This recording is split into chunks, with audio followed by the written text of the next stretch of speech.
National discussions on housing problems in Nigeria continue to take attention of government agencies and private sector operators. Market editor Efyongeko witnessed one of such events in Lagos and now reports.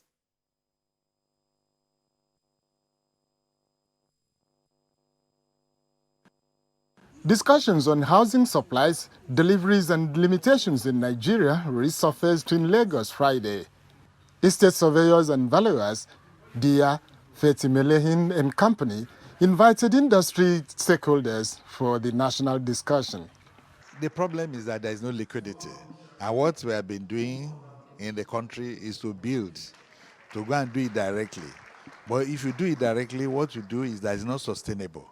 To get a wider view on the issue, international housing finance consultant from Malaysia, Mr. Rupin Narasarami, was brought in to give Asian countries perspective on housing markets.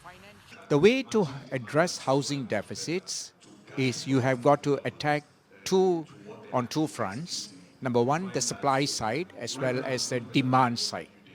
The supply side is mainly house construction.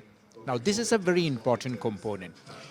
And when I talk of supply, it must be the right kind of houses with the right pricing, because affordability is an issue. Nigeria, with over 200 million people, is believed to have a deficit of 28 million houses. This means that many Nigerians live in shanties and ghettos with no fulfilled minds to contribute to national development. Using the Malaysian model, Rupin gives advice. The solution is actually to raise funds from the capital market. The capital market plays a very important role.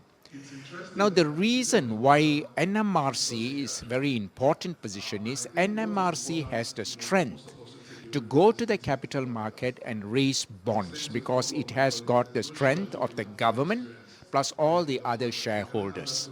Some analysts have asked why Nigerian housing market is in a terrible state of low performance despite abundant resources. Issues are multifaceted. Number one, there has to be a review by government of institutional frameworks for building, number one. Number two, the institutions involved in building also need, one, to be revitalized by government.